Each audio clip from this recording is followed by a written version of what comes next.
السلام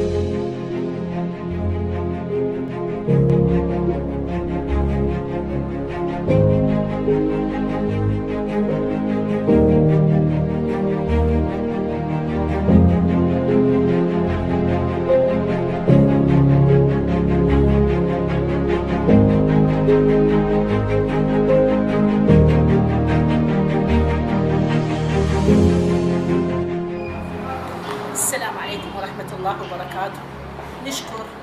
نقدم الشكر والتقدير عبد الكريم الغراوي مدير نجدة بغداد، والعميد جواد عامر نجدة الزعفرانية قاطع الزعفرانية، والعميد مهند مدير العلاقات والإعلام مديرية شرطة النجدة على المبادرة اللي قدموها دار زهور العلمية لرعاية الأيتام من تصنيع الزجاج وتصنيع الأبواب. فنقدم لهم الشكر والتقدير على هذه المبادرة، وإن شاء الله من مزيد من العطاء خدمة للأيتام في دار زهور العلمية.